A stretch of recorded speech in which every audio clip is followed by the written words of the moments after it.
Hey guys, Jeff here, and before we get to today's episode, I wanted to let you know about our Season 4 sponsor, Adventure is Out There Travel. If you're listening to this podcast, there's a pretty good chance that you're in the middle of planning your next Disney vacation right now. So why not make it easier for yourself? By working with an Adventure is Out There travel agent, you'll be having an experienced vacation planner doing the heavy lifting for you. Adventure is Out There Travel specializes in making sure your entire group gets to experience the type of activities they want in order to make your trip even more magical. Whether heading to a Walt Disney World vacation in Orlando, flying west to Disneyland, or floating on the high seas in a Disney cruise, Adventure is Out There Travel can help you plan the vacation of a lifetime. Visit adventureisoutthere.com for your free, no-obligation quote today. Now on with the show.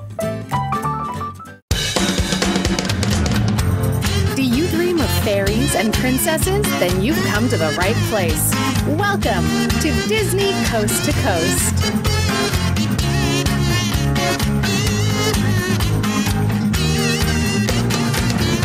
Hey folks, and welcome to Disney Coast to Coast, the ultimate unofficial Disney fan podcast. I'm Jeff DePaoli. And I'm Aaron Fairbanks. Hey Aaron, what's going on? Not much, I'm just hanging out at your house. Are you back? What do you mean, the DCTC studios? The DCTC headquarters. Yeah, that's yes. right. Yeah, that's right. We're back for another Disney dialogue. Yes, I'm excited. Yeah, but what? Well, I was gonna tease them with like what we're talking about today. Okay. But the reality is they've read the title. Oh, so there's no teasing. I don't know. happening. Maybe it's just like queued up on somebody's playlist. For the 2% of you that is unaware, Yeah. I'm going to tease you right now Yeah. because we got a couple of things to hit up before we get to today's Disney dialogue subject. Yep. One of which is something that I'm very adamant about. Viewers and listeners tend to know about this, but recently, actually, several people through social media, email, and even in person have asked me what my obsession is with calling Walt Disney World Walt Disney World and not just Disney World. No, it's Disney World. No, it's definitely not.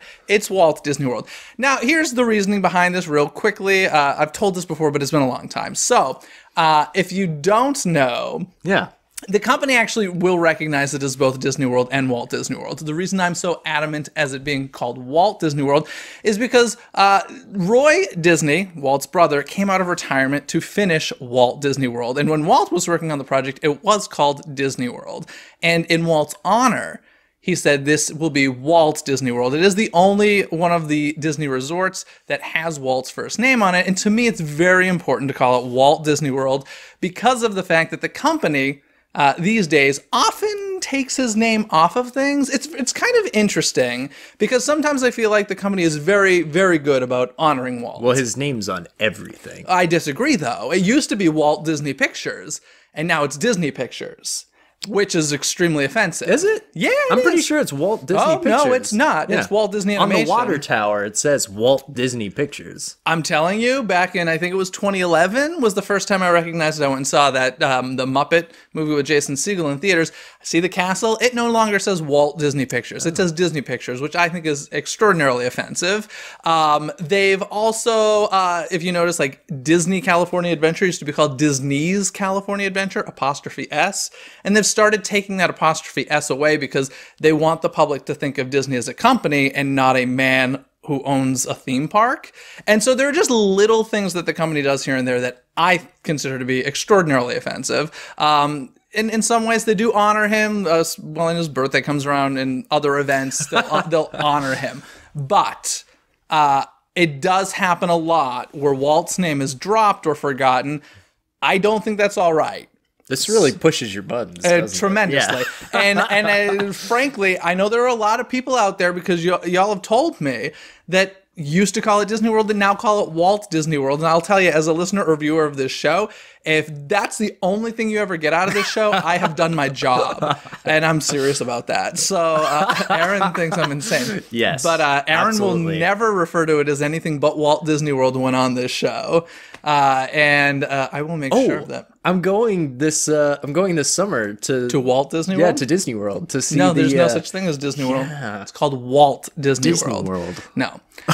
So in any case, that's the explanation. I think it's important to honor Walt by referring to it by its full correct name, even if the company doesn't always. So that's That's my stance on that. So just wanted to fill you in for those of you who have been asking. There's the reason behind it. How's that? How's that? Good? Sure. Great. Aaron thinks I'm insane, and I'm perfectly okay with that. But I do have to ask, Aaron. What? Did you see what won a little Academy Award this past weekend? The Jungle Book. Did that win a technical award? It won the as it deserved. Best VFX award. As it should have. Yeah. But more importantly, Zootopia. Yeah! Walt Disney Animation, best animated feature. I could have seen that coming from a mile away, though. I don't. There was no competition. Although I have to say, and this is totally blasphemous on this show, I thought Kubo should have won. I didn't see Kubo, but I've heard a lot of people say that. It's one of those categories, and even with the shorts, it's like... what was it called? Did Piper win? Piper won. Yeah, that's what Which is the Pixar animated short. Yeah. Was that Pixar or Walt Disney? Yeah, it was Pixar. Animation? Okay. Yeah. So it's unfortunately one of those the categories that like they're always going to win 95% of the time. It's pretty rare that Disney or Pixar Except for doesn't that win. one time that How to Train Your Dragon, which was deserved, by the way. I love How to Train Your Dragon. But yeah, so it's kind of a given. The question was, will Moana win? But everybody knew it wasn't going to. But I am so angry. Okay, if y'all have heard my Moana review, I gave the film like a B-. Solid. It is a solid B-. B-. It's dropped to a C. Why? Because I lost an Oscar pool because of the one vote and the faith I gave in Moana for Best Song. Really? Yeah, I did, because La La Land was up for 2 for Best Song. I know, and to be fair, neither of those La La Land songs were worth their weight in gold. I like the music in La La Land, but here is my problem. I was like, oh, there's 2, they're going to cancel each other's votes out. Whenever one film has 2 in a category, they tend to cancel the votes out. So I'm like, well, what's next in line? Moana. So I picked Moana. Screwed me over. That was the one. That was the one vote. If I had gotten that one correct, that's a shame. So Moana, you went from a B- to a C. I'm being generous. I should give it a D. Nah, it's at a D. It just happened right now. D for Disney. D for screwing me over. Very sad. That doesn't start with D. But and then of course, if you did see the Academy Awards, by now everybody's heard the awesomeness that was, I didn't even see it, and I heard about it. It's the insanity at the end of the Academy Awards where they announced La La Land as Best Picture, but it was actually Moonlight. There was some confusion. Warren Beatty was presenting with I heard it was Faye Dunaway who she read it. Yeah, she read it. It's very confusing. A lot of people are blaming Warren Beatty, whom I like to refer to. He was kind of just like, no, he didn't read it. He was confused. He knew something was up. He should have said, hey, I think we have the wrong card here. Yeah. But listen, it's in the moment. Who knows what the heck was going on? He was clearly confused. Well, the thing I'm confused about too is that Emma Stone had her card. Yeah. So they have two cards. They had 2 cards. They have they have one that they give to... No, on each side of the stage, there's 2 different people with suitcases with these cards. Gotcha. So one of them was given to her, and then the other one should have never been seen by the public. Nobody's going to do their taxes with that accounting firm this year. Two things are going to come out of this. Number one, I bet you next year we see much younger presenters presenting that award who are less likely. I wouldn't be surprised if they're like, oh, a little confused. That's very ageist. It is, but I am sincerely not blaming them. I don't think it's their fault at all. It isn't their fault at all. There's no way you can say it. But I've also realized that I can't see Warren Beatty without thinking of Dick Tracy, and had a realization that last night, if they were going to make a movie about Clint Eastwood, Warren Beatty could easily play Clint Eastwood. Okay. He's very Clint-like. I noticed this during the Oscars. Wow. Anyway, I think that's enough. Shall we get to today's Disney dialogue? Sure. What's it going to be all about today? It's all about Tower of Terror. Excellent. Let's get to that right now. Yeah. Get ready to dig deep in today's Disney dialogue.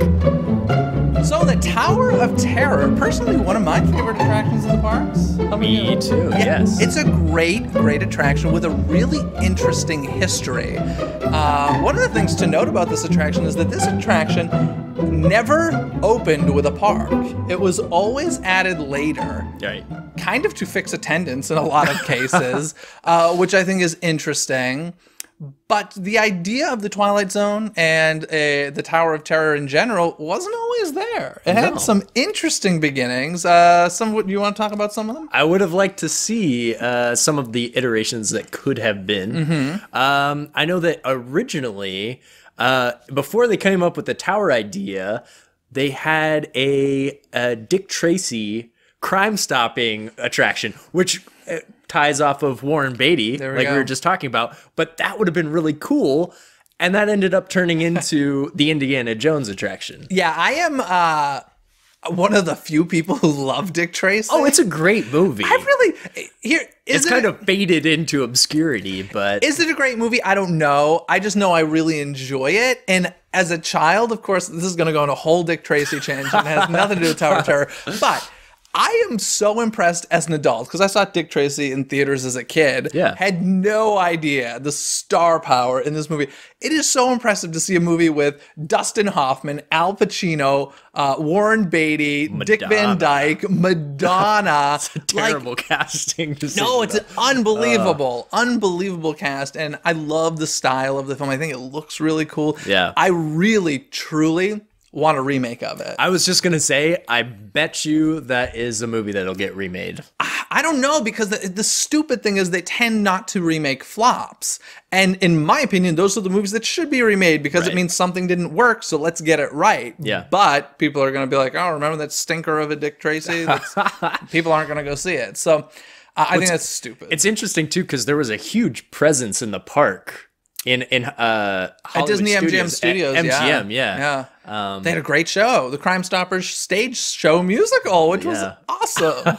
I really loved it. I never saw it live. I've seen it on YouTube since, but I remember they showed a bunch of it on like a Walt Disney World's 4th of July TV special. Oh, it was great. And Mumbles sang, and he was like, whoa, whoa, whoa, whoa, like he was singing, mumbling. It was just good stuff. Twist, everybody. This entire episode is about Dick Tracy. No. Some of the other concepts that came about involved Mel Brooks, which I find very interesting. Right. In fact, Michael Eisner brought Mel Brooks on to kind of conceptualize the original idea. That's one of the great things that Michael Eisner had coming from, if you don't know, before he was with Disney, he was with Paramount Studios. Right. And he had a lot of great connections in Hollywood, which was a big part of the reason why the Disney-MGM studios even started. And he, unlike today, was very much not afraid of bringing in properties that weren't Disney. Right. If you look at the original Disney-MGM studios, they certainly didn't own Star Wars at the time. They didn't own Indiana Jones. The Great Movie Ride is full of films they don't own. Basically, almost Muppets. They didn't own them at the time. No. But the Great Movie Ride's so funny. It's basically every studio was represented except for Universal, which was the competition building right next door at the time. But the whole Mel Brooks thing, he had a relationship with him because Mel Brooks wanted to make a movie that wasn't a comedy. And the man that had faith in him was Michael Eisner, and they went and made The Elephant Man, which is a classic film these days. So it's pretty cool. But the original idea was tying in Young Frankenstein. Yes. Very classic Mel Brooks film. Yeah, and it was a cool concept because it would have made Frankenstein's castle the kind of the wiener, the icon. The weenie. The weenie. Weenie. The weenie. Yeah. Yeah. You said wiener. Oh. Well, it's a bit of a wiener, too. Okay. And it would have had, which would have made all of, tied in with the other parks that have castles. Mm-hmm. And then it would have a Bavarian village at the bottom with villagers and this kind of whole sales approach to selling the whole themed area. Do you know what this sounds like to me? What? Hogsmeade.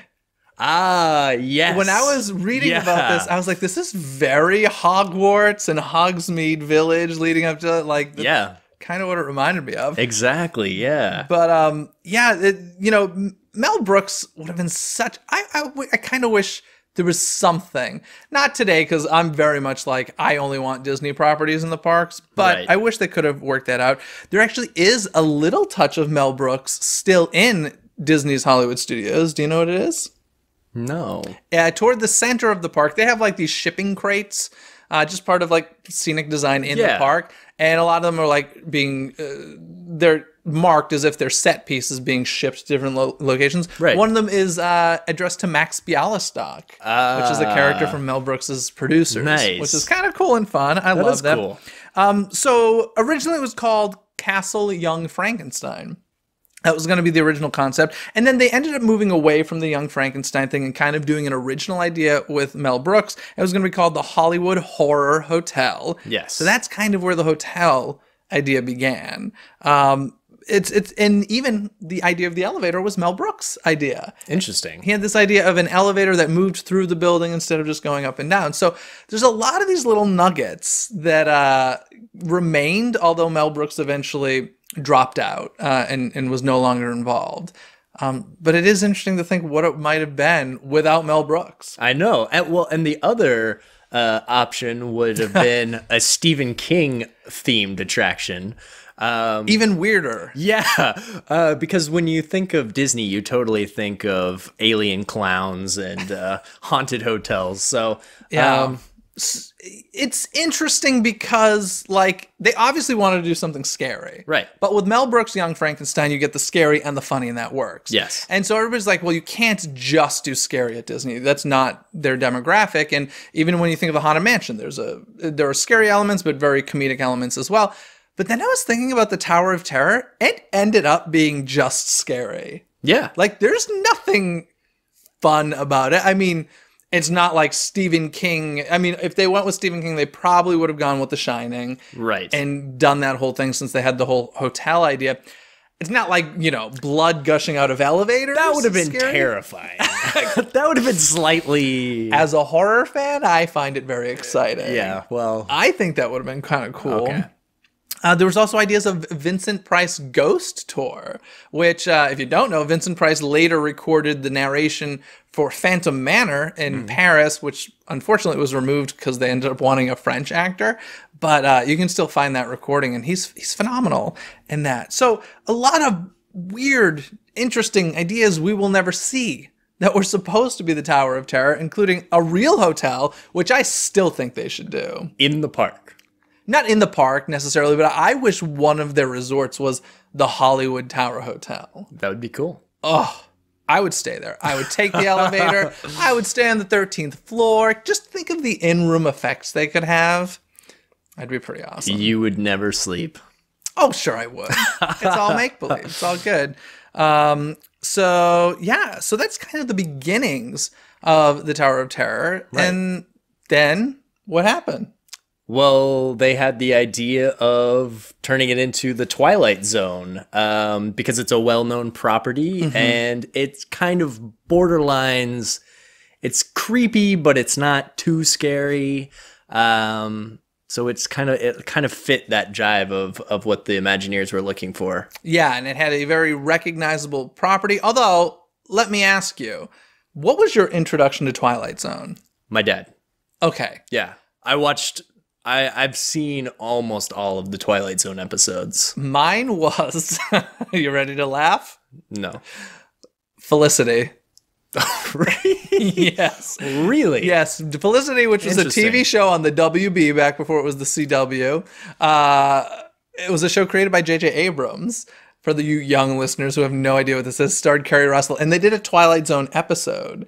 And it was shot like in black and white and had a very Twilight Zone feel. And that was like, I knew what the Twilight Zone was, but I knew nothing about it. And Felicity is the reason I became a fan of the Twilight Zone. Interesting. Yeah, weird kid here. But that's the truth. I can't deny it. So speaking of firsts with the Twilight Zone, do you have a first time memory riding the Twilight Zone Tower of Terror?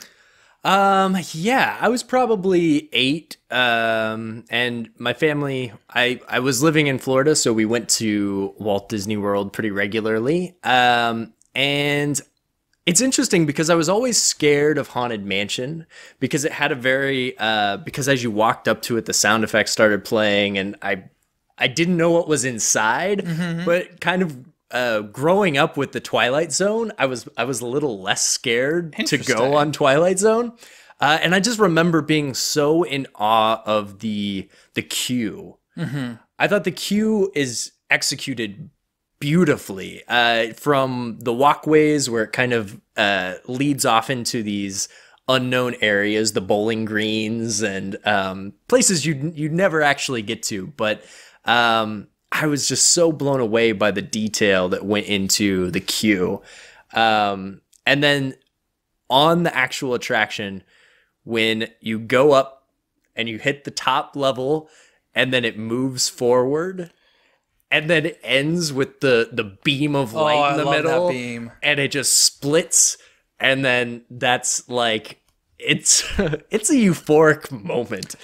It's just it's that attraction is unmatchable, I think.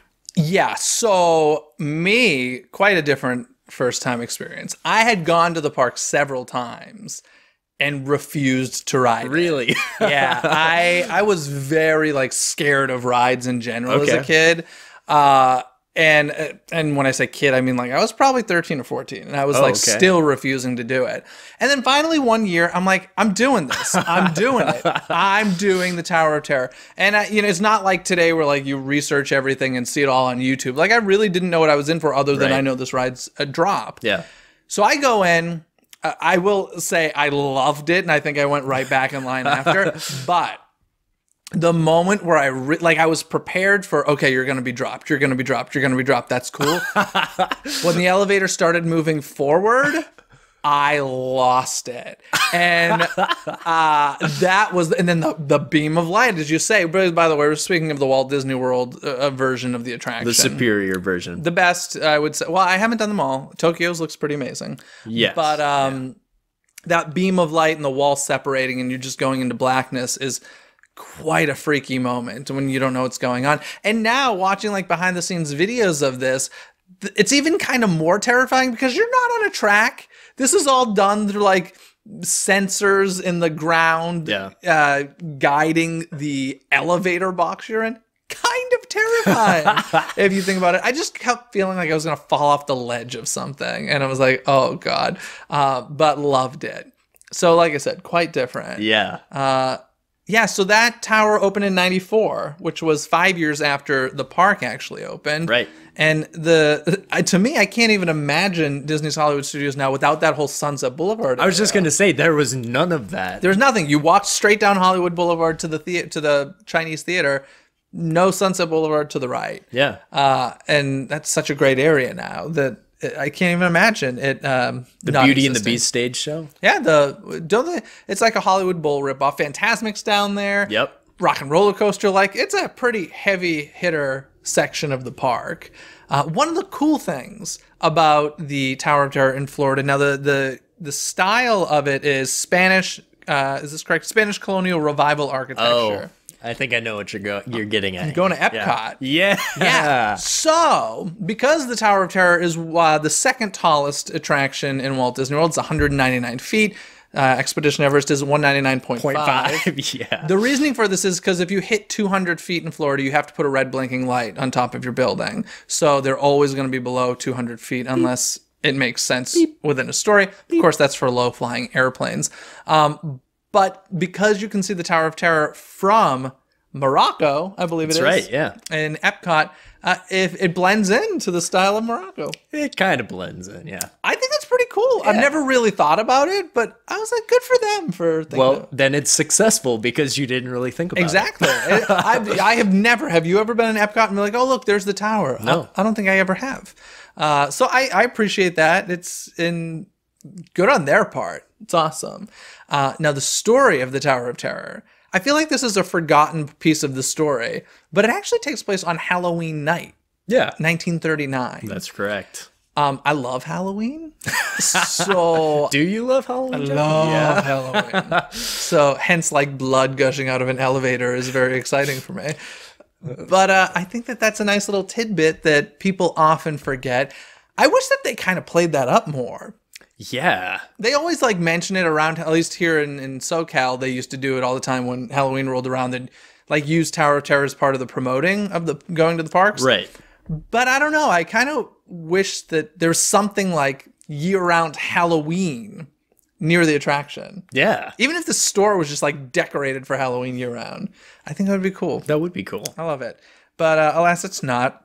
Even the interior, you would think that the hotel would be decorated for Halloween. I don't think Halloween was as big in 1939. I don't think it was as important as it is these days. So historically, it probably makes sense. But modern theme park goer, I would love to see more Halloween. So let's make that happen. Not here in SoCal, though. No. We'll get to that. Never again. Now, one of the coolest things about this is the opening video, Right. I think, for the attraction, where you actually see Rod Serling, and it's basically the beginning of a Twilight Zone episode. They took it from several Twilight Zone episodes. Yeah, that one, the intro vid is an episode called It's a Good Life. Right. And it is voiced by Mark Silverman. That is not Rod Serling you're hearing at any point. He recorded all of the lines and was chosen. It doesn't switch? No, not according to the research I saw. Because I feel like if it did switch, you'd probably catch little differences. Okay. Whereas if you just have him do the whole thing, it was more consistent. Yeah. And consistency is key, as I like to say. Sure. And you know who chose Mark Silverman as the voice? Yes, it was Rod Serling's wife. How'd you know that? Did you read that? No, You just knew it? I had a sense. Yeah. Well, the film, that little short film, was directed by Joe Dante, who made the film Gremlins. What's Gremlins? Great movie from the 80s. okay. Takes place at Christmas, but another scary one. Nice. Scary? Yeah, I don't know if it's a scary movie. It's kind of hilarious. Yeah. But yeah, some really great talent involved. I mean, it starts with Mel Brooks and then ends up with Gremlins. It's pretty incredible. And the technology is insane. And Yeah. you know, it was groundbreaking when they decided it wasn't originally like this, but eventually it became they could do different variations of drops, so you weren't riding the same thing every time, which is like really big these days. Right. Is trying to make like with Star Tours, we have over 54 mixes, well over 54 at this point. Yeah. So each experience is different. Like Tower of Terror may have been one of the first to do that. I think the one in Walt Disney World is the only tower to have a randomized experience. Yeah, I don't know why we didn't here in SoCal. I found that very, very weird that we didn't have that. I think it has to do with the timing, because when I was looking into the California Adventure version, they had very specific. The way the ride was timed out was very specific, so that when one was in its cycle, people were loading onto another car. It's true. It was very, very different. And perhaps, shall we move on from Florida's then? Yeah, let's do it. Okay. So the next Tower of Terror to come along was the Disney California Adventure Yeah, that's right. version, which once again did not open with the park. The park opened in 2001. This attraction opened in 2004. They were like, please come to our park. I mean, that's legitimately what happened. Now, I think the most interesting thing about this version of the attraction is that it actually was designed for a different park. Right. It was designed for Paris, which it eventually went to. Right. They are basically the same exact attraction, definitely from the exterior. Very different style. Which was the style, the architecture style of that one is Pueblo Deco style architecture. Personally, That's right. I prefer Florida's. Well, I prefer Florida's in all Aspects. ways. In all ways. Yeah, I didn't dislike ours, did you? You're the reason it's gone. Probably, yeah. You're the reason. I think Blame him. I think experiencing the one in Florida so many times before I did California's, I had this expectation of like, oh, like we're gonna move forward and there's gonna be like and then it was just like the same every time. It's just very The one benefit ours had okay. in SoCal was the mirror. I love this mirror effect. There's this great effect where you get brought to the top, and because in Florida, so when you go to the hallway with the ghosts, Right. when like the window crash at the end happens, I like that in ours. That's when we fall. To me, it's like a great button of, the elevator drop, boom, we go with it. But in Florida, you continue to go up and then head through the attic, which is also an amazing, phenomenal, terrifying sequence. Yeah. But yeah, in ours, we have a cool mirror thing where the doors open, you look at yourself in the mirror, you wave, and then you all disappear. I think it's a cool effect. But that's, I would say, the one benefit that it had. Overall, Florida definitely preferable. But the one thing, as I mentioned, I've said like the one thing about a billion times. The 10 things. The 10th thing. No, so Florida, as I mentioned, I was surprised to move forward. Right. That effect is kind of destroyed immediately in the Disney California Adventure version and all the other versions because we're pushed back immediately. I know. The reason for this is actually a really good one. It's so that they can have 2 elevators sharing a shaft. So basically when you're loading, another one is going up and down and, vice versa. So it makes sense as far as loading people in and out.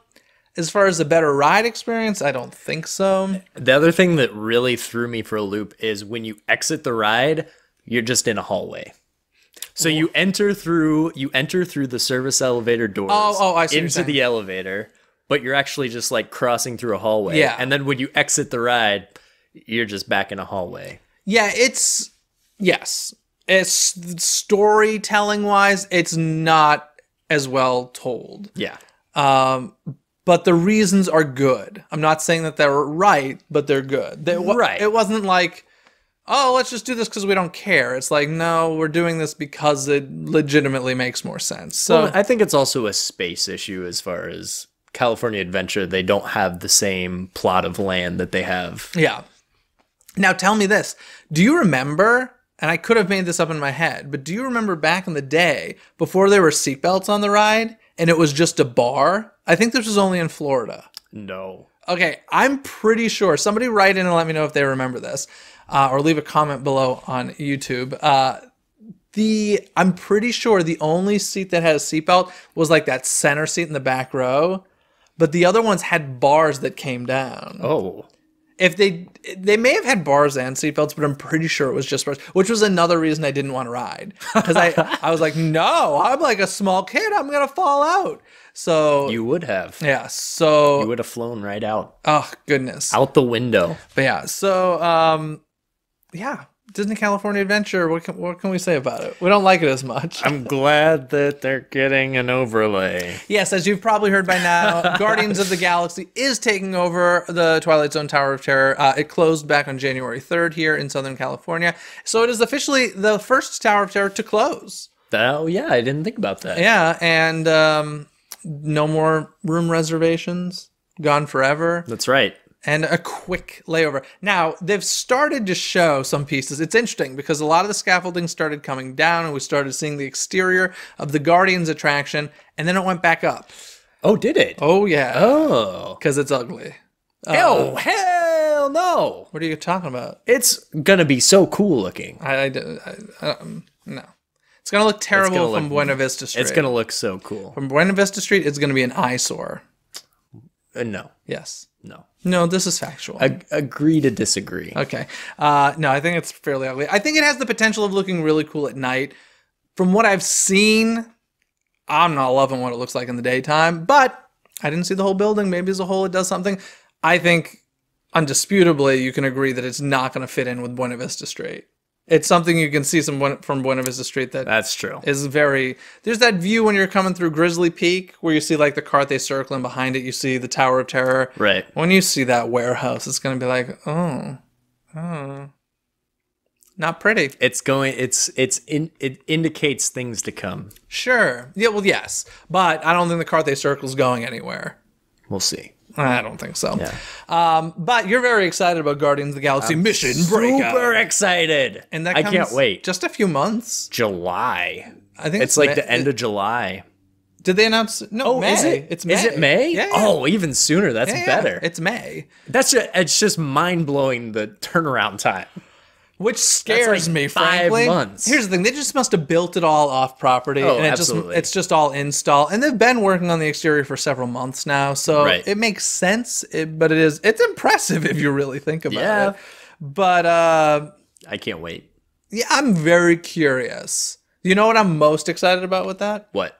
The fact that supposedly, this is not confirmed, but supposedly when you go up to the top and the doors open, you'll no longer be looking out over the park. It's going to be a video screen. And the reason I like that is because the continuity of story will make sense. Because when you were on the Twilight Zone Tower of Terror during daytime and you were in a story at nighttime, when you got to the top and the doors open, oh, it's daytime all of a sudden. Okay. Drove me crazy because I'm that guy that drives crazy. And so if it is indeed a video screen, I think that will help tell story. You want to know just one of the things that I'm excited about? Let's hear it. We finally get a randomized ride experience. Yes. So now this is interesting because we were just saying that that for logistical reasons, perhaps they couldn't randomize it here. It's the same ride system. Right. So unless they plan on cutting capacity in half, which I doubt they are, it seems to me like they had the capability all the time. I know. And I think it's probably a matter of just timing, of just setting up the ride system to have the same time, but a different experience. Should be interesting. It's going to be excellent. I'm looking forward to, well, if you didn't know, the Twilight Zone Tower of Terror had so many Twilight Zone Easter eggs in the queue and in the attraction and everything. I'm kind of looking forward to them in Guardians. Oh, Twilight Zone? Yeah. Yeah, of course. Because, I don't think there's going to be like nearly as many as there were. No. But I feel like there's going to be something. For sure. Which will be sort of cool. Let's talk about a few of those references. What are some of your favorites that are in the Twilight Zone Tower of Terror? I mean, there's just a number of references to episodes. One of them being there's a cookbook for humans, like as in cooking humans in the lobby. There is a trumpet referencing one of the episodes. There's like a fortune teller machine and a tiny little alien guy that's inside the library. Yeah. I mean, there's so many. There's numerous. From what I understand, every Imagineer had, or the Imagineers working on this attraction had to watch every episode twice before they even Twice? Yeah, so that's the story they tell. Well, anyway. and there's over 150 episodes. Yeah, it's like so. 146, I think. Oh, okay. I think it's something All like right. that. Or was it 126? It's an incredible amount. Yeah. I need to watch them all. I haven't seen them all. Not all of them are great. From what I've seen, my favorite is actually the first episode, the pilot, Where Is Everybody? Yeah. Which is shot on the Back to the Future set at Universal Studios. Really? Oh, yeah. I didn't know Have you not that. seen it in a while? Well, it wouldn't have been the Back to the Future Oh, set, it looks exactly like the Back to but the it Future set. wouldn't have been. No, It's, not back then. you know. But it's like, oh, this hasn't changed. That's much. cool. It's really awesome. That's cool. My favorite episode. But yeah, they have. I like on the Tip Top Club posters. It says Anthony Fremont appearing at the Tip Top Club, which is apparently a reference to "It's a Good Life" episode. Okay. Let's hear it. The one in the boiler room where there's the chalked out area, and you can hear like muffled like a little girl behind the wall. Oh, I don't know this. You haven't No. seen that one? They had it in the Disneyland or in the California Adventure version. And like it didn't always play, but there's chalk marks, like a chalk mark portal on the wall, and you can just hear like every once in a while there's a little girl who's like stuck behind the wall. It's very creepy. It's like one of the more creepy elements of the queue. Love it. My favorite may be the inspection certificate that you see on the elevator. Okay. With the number 10259, elevator inspection certificate 10259, which refers to October 2nd, 1959, which was the premiere date for The Twilight right, Zone yeah. on CBS. So, Which I think segues into, CBS Yeah. being one of the main reasons that Guardians. they are replacing the attraction is it's not their property. Yeah. So they're paying rights to CBS to use the name Twilight Zone. And I think probably even to the Rod Serling estate. Oh, I'm sure. As well. I'm sure. So, they have reasons for making changes. Like I said, if they were like across the board in one day, we're closing them all, I'd be very upset. Yes. That's not the case. I'm curious about Gardens. I think it will be a great attraction. I don't, I'm going to laugh when you like ride it and you're like, I'm gonna love it. I got to ride that again. I'm sure I will. Yeah. But that does not make up for the fact that it's going to look very ugly from Buena Vista Street. Right. So speaking of the fact of having to pay for rights to use the Twilight Zone name, Right. Tokyo DisneySea did something entirely different. Right. A completely original story for their Tower of Terror. That's right. I have not experienced this. I would really like to. It seems really cool. Best part of it, Joe Rohde's all over it. The main character's name is a Hightower. Hightower, yeah. What's the... So it's still the Hightower Hotel. Harrison Hightower III. That's right, yeah. And it looks just like Joe Rohde. Well, it is Joe Rohde. Like, Yeah. it's Joe Rohde as the character, and it's fantastic. You see paintings of him. He's all over the attraction. It's if you don't know who Joe Rohde is, he's a head Imagineer. He's the one with the giant earring that is ripping his earlobe off. He's responsible for Animal Kingdom and Pandora and Aulani. Yep. And so it's pretty darn cool to see him all over this, but also a pretty cool original story. And the reason the Twilight Zone didn't go there, aside from having to pay for rights, that country is not familiar with the Twilight Zone, so it wouldn't have made sense to bring it over there either. And speaking, we've been mentioning the architecture. This was a Moorish revival architecture. I really like the look of that tower. Me Yeah. too. It's very cool. This one looks the most like a real hotel, in my opinion. I don't know. It was huge. It looked massive. so? Yeah, the entrance and stuff looked. They all do, I guess. But I don't know. There was something about the entrance to this one that I was like, holy moly! Like in the lobby, oh my goodness! Like it's not just this little lobby you walk through. No, this is like a full-on queue in a huge lobby. Well, because is there an outside queue? I don't know. Oh, okay. But I just loved it. Now, the story here is different. Right. It does not take place in 1939. It's 1899. And it is not Halloween, but instead, do you know when? No. New Year's Eve. Oh. Da, da, da, da, Please stop. da, da, da, Anytime. da, Right about now. da. There we go. Finito. So I think it's fun that they mixed it in with another holiday. Yeah. And tell the story of it. So it Hightower is a explorer, and he travels all around the world collecting artifacts and disrupting native cultures. And so he takes this idol. He takes it's like a tiki idol, right? They could have made it Indiana Jones. Oh, that would have been cool. But then we wouldn't have had Joe Rohde. Then Indy would have disappeared on New Year's Year's Eve. Eve. Spoilers.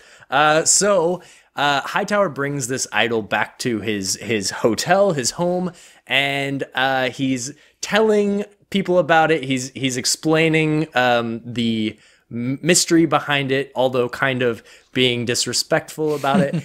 And he puts his cigar out on the idol, right? And as he's going back up to his penthouse, the idol comes to life, and it drops the elevator, crashing to the ground, where the only thing that's left is his hat, I believe. Yeah. It's his hat and the idol. Yes. Yeah.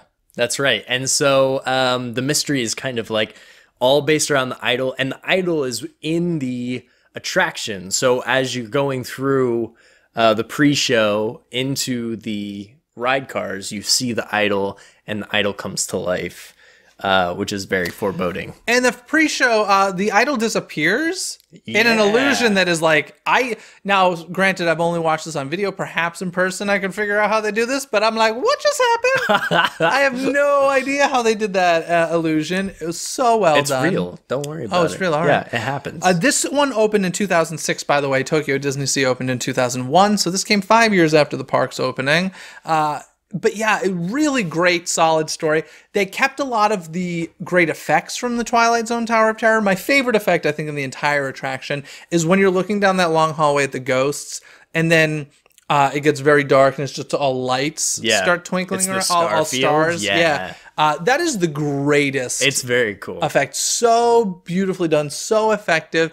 And the thing that I love about it is, and this is something I think a lot of people probably don't even notice except subliminally, but that Starfield isn't just in front of you and like what you were just looking it's at. all around you. It's all around you in Yeah. that elevator shaft, and it's so cool. I love it. And they kept that effect for this. Of course, you're not seeing the ghosts in the elevator. You're seeing Hightower himself. Right. And he is being... It's in his penthouse, as opposed to like being in the hallway. It's in his penthouse, and he gets sucked back into the elevator shaft and dropped. It's crazy. And then the little idol like looks at you, turns away, doors close. You go up to that elevator. I think that was after, right? I think this is after. Yeah. You go to that elevator that you wave at that I was telling you about from Right. DCA's version. And after you disappear, the idol shows up and like leaps toward you. Like, it's so cool and well done. Yeah. I love it. Which frankly, do you think How would you have felt if if they were like, hey, we're not getting rid of Tower of Terror in Florida and Paris, Right. but we're not paying for Twilight Zone anymore. Oh, I'd be fine. Okay. Yeah. Okay. Yeah. It's a good question. I want to know what you guys think. Comment below. Let us know. What if they got rid of the Twilight Zone but kept the Tower of Terror? I think this is something you touch on a lot is IP. And if they're not going to use Disney IP, it should at least be an original concept. Sure. The idea, as much as I love the Twilight Zone theming, I'm a big fan of Twilight Zone. So I have, I have my personal love of Twilight Zone, but I feel like so many people go into that and their only exposure is through the ride. Sure, but I think that's kind of cool that ride might actually introduce people to the Twilight Zone. That's true. I think that's awesome. Same way Felicity introduced me to the Twilight Zone. So, I'm Jeff, never gonna live this down. This is the overlay that's happening in Florida. Felicity, which was a Buena Vista show. I'm pretty sure that was a Buena Vista show. Oh, really? And J.J. Abrams, Felicity Tower. Yeah, Felicity Tower. Oh my God. That just happened. It's going to happen. I love it. Don't worry about it. Because everybody knows. Listen, about as many people know Felicity as the Twilight Zone. That's probably not true. But I mean, it's more recent. It's more recent. And it's true. J.J. Abrams. That's true. And better tie-in, Kerry Russell used to shoot the Mickey Mouse Club right next to the Tower of Terror. And she used to ride it during her breaks with Britney Spears. Boom. Wow, that's... And she's in Honey, I Blew Up the Kid. So... Oh, wow. We could have a giant baby in the hotel as well. This quickly turned into the Kerry Russell Tower Hotel. And when you're talking Felicity, you're talking Kerry Russell. Okay. Yes. This took an odd turn, Okay, let's just recap real quickly. Buena Vista Television. Yep. I'm pretty sure. Yeah. J.J. Abrams. Right. Kerry Russell. Mickey Mouse Club, Honey, I Blew Up the Kid. Right. Tower of Kerry. There's going to be a lot of lens flare. True. I love this idea. Okay. I want. Obviously, this is going to happen. Totally going to happen. Totally realistic. Maybe in France. Maybe. Well, I don't know. I'd be upset. Well, I guess if you're going to mess up with one, go with Paris's version. Don't mess up ours. But in any case, the Tokyo DisneySea version is really incredible. I really can't wait to experience that one. That one's really, really cool. I felt like they kept all the good parts and made it even better. And original story's good with me. Yeah, agreed. Yep. Now, the last one to be created was Disneyland Paris. This one opened in 2007. As I briefly mentioned before, this excuse me, this design. You okay? Yeah, I'm good. Okay. I got really excited about Kerry Russell. You got choked up about So now my mouth is really, really dry. But that's all right. No, so the Paris version was actually originally designed for Paris, and they didn't have the budget because the Walt Disney Studios park was not doing so well over there. That's right. So they couldn't continue it, and they just basically gave those blueprints to Disney California Adventure. But in 2007, they got their version very, very, very similar to Disney California Adventure's version. So for you SoCalers who are desperately missing our Tower of Terror, just go to France. Go to Paris. Hey, do it. Win-win. Now you get to experience Disneyland Paris as well. And Paris. You could just go to Paris. You know? Who wants to do that? Well, okay. Go visit Quasimodo. Yeah, go to the Notre Dame Cathedral. Yeah, there you go. It's beautiful. Yeah. Now, the Tower of Terror, although it has originated as a ride, actually was a TV movie back in 1997. I remember this like it was yesterday. That's because you watched it yesterday. That's not true, but I do have the DVD on my shelf. Okay. This was one of the Wonderful World of Disney Sunday night movies. That's right. I remember Mike Eisner introducing it. Yeah. God, I wish Iger would do that, you know? He's not as, like, personable. I know, but still. Iger's like, what? Maybe Lasseter. Like, get John Lasseter to come on every Saturday night. Well, they don't do those all so often. You know what? Just work with me here. Okay, yeah. we did the Felicity Tower, okay?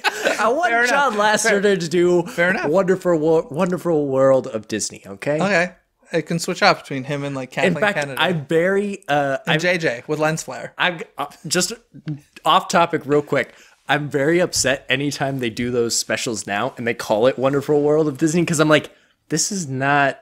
No. And not only that, but the specials aren't that good, so don't like attach. Yeah. No, Come on. I miss Michael Eisner. Me too. I Well, really, as a personable as a face of the company, yeah. I really miss him. But, he was fun. He was an angry man. No, he was great. We're going to have him as a guest on this show. Oh. So the TV movie came out in 97 and starred Kirsten Dunst and Steve Gutenberg. Steve Gutenberg with a very noticeable voice. Yeah. I'm sorry. Yeah, I'm going to research. I bet you he does some voiceover stuff. Maybe. Maybe. He doesn't do much of anything else. Well, you don't know that. He could be behind the scenes. That's true. Let's not attack Steve Gutenberg. He never did anything to us. Maybe He did the Police Academy movies, so... Listen, it's fine.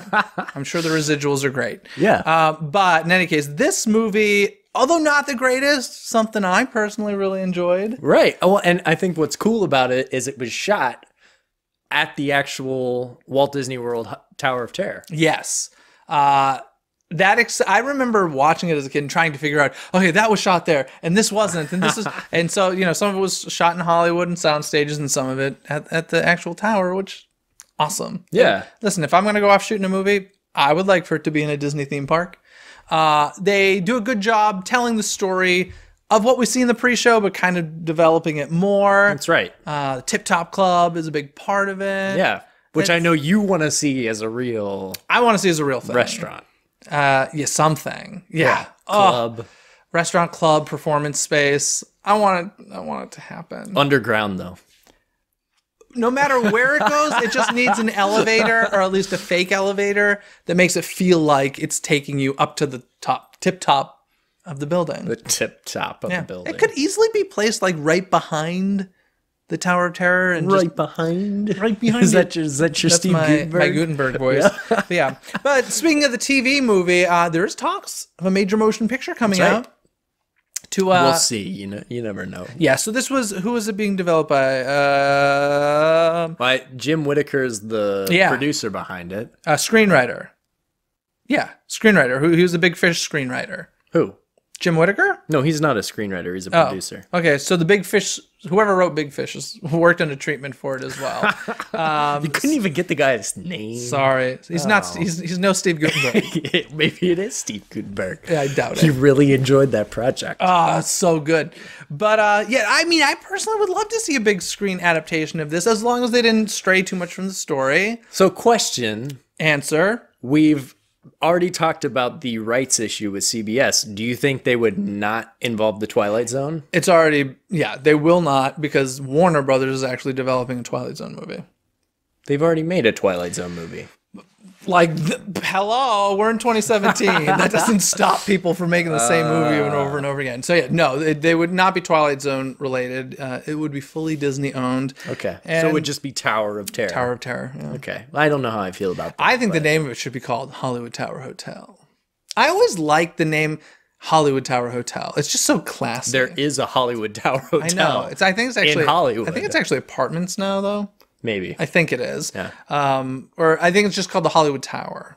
Okay. I think but yeah, I would love to see a movie.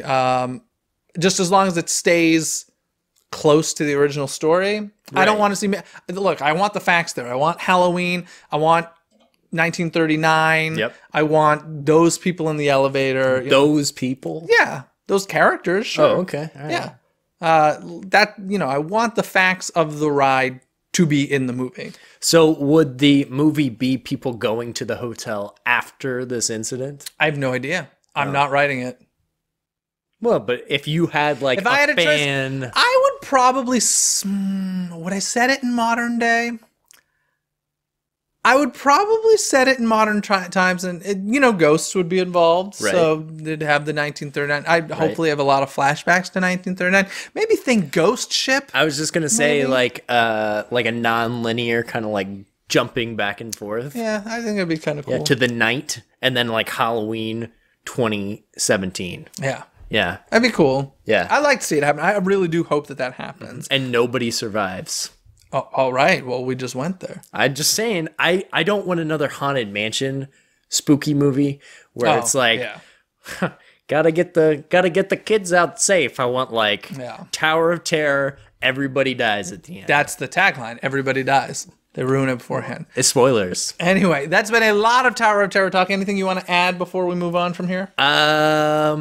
I can't wait for Guardians of the Galaxy to come to town. Basically, he didn't even want to talk Tower. He's just like, and it's not even out yet, but I'm sure. What if you hate the second movie? Not possible. Oh, possible. Well, I won't say anything's possible. It's not probable. Okay. Yeah. Fair enough. I think that's all I gotta say. I love this attraction. I think it's one of the best that Walt Disney Imagineering's ever created. So thank you for the numerous versions to you Imagineers listening. And thank you for Guardians of the Galaxy. Mission Breakout. You're gonna get so much hate mail. Direct that towards Aaron? Yes. But to all the people who are like, I want my tower back. No. Guardians all the way. Wow. All right, folks. Guys, this week on the show, we actually have a guest for some trivia, so here we go. That means it's trivia time! Hey, folks, on today's trivia time, I have Brandon Hawkins from the happiest blog on earth.net for all of the latest Disney news. Hello, Brandon. Hello. Thanks for coming on the show. Thanks for having me on the show. No problem. Well, let's start with today's trivia, which is themed around Main Street USA in the Magic Kingdom at Walt Disney World. Would you like to ask me a question first, or shall I ask you? You can ask me first. Okay, well, everybody knows, or Disney fans know about the story of the windows on Main Street USA and how it's really giving credit to a lot of the people who worked on the parks, and it's one of the highest honors you can get in the Walt Disney Company. I have a question for you about Walt's window. This actually is the same for both Disneyland and Walt Disney World. Now, in a lot of these cases, the names are associated with fictional companies for story purposes. So I'm wondering, what is the name of the company associated with Walt Disney's window?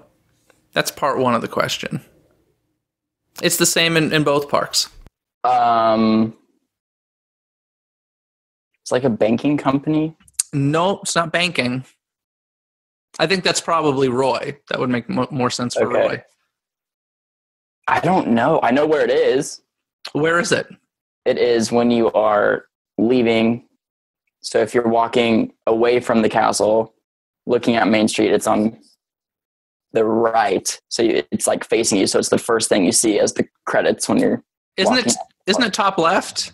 Maybe it's I thought it was top left. Maybe you're right. But yes, that's correct for Walt Disney World. For Disneyland, it's actually right near the Main Street Cinema on the street. But no guesses on even what kind of company it might be? Painting company? Not painting. Animation company? I'll give you a hint. This was the second part of the question, but I'll give you the quote that goes along with it, and maybe this will help you figure out the company. The quote that goes with it is, "It takes people to make the dream a reality." It takes people to make the dream a reality. So if that's the quote that goes along with it, what kind of business might this man be running? I feel like I'm in school right now. This is one of these questions that, no matter how much information you tell me around the question, I'm just never going to get the question right. No? All right. Well, it's the Magic Kingdom Casting Agency. Oh my gosh, I knew that. No, you clearly didn't know that. Well, okay. It's the Magic Kingdom Casting Agency. At one point, I knew that. Yeah. So yeah, that's it. It takes people to make the dream a reality, folks. But yeah, cool. Can I ask you my question? Yes, let's hear it. What color is the sidewalk going down Main Street USA, and why is it that color?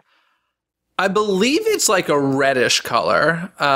And studies have shown, from what I understand, that red actually pops best in photographs. The Kodak company supposedly did a test for this, and yeah, cool. I don't know why you just knew that, but all right. That was my question. I've taken behind-the-scenes tours at Walt Disney World, and I remember specifically them talking about that when I was on a tour in Epcot. How the red color had made the photos pop and seem more vibrant. And I believe at the same time they said some insane, back when we used film, so this tour was a while ago, but back when they used film, they said like 5% of the Kodak film that was produced or printed, I guess, in a year, 5% of it came from Walt Disney World. Wow.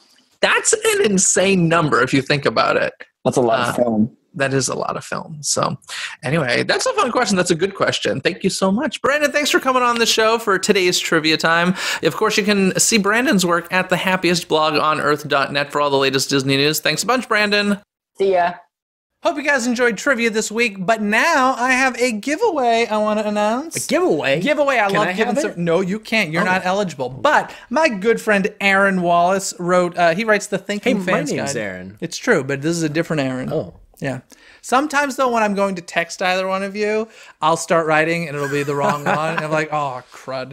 Oh. But in any case, Aaron Wallace, who writes books. Okay. He writes the Thinking Fans Guidebook. He had the Thinking Fans Guide to Walt Disney World Magic Kingdom. Now his brand new book, Thinking Fans Guide to Walt Disney World Epcot. It's here. It's finally here. And we're going to give away a copy. So if you want to win, go to DisneyCoastToCoast.com and click on that contest tab to find out how you can enter and win your copy of the Thinking Fans Guide to Walt Disney World Epcot. I have not read this one yet, but I have read Aaron's books in the past, and they're truly fantastic books. So this will make you look at one of your favorite Disney parks in a very, very different way.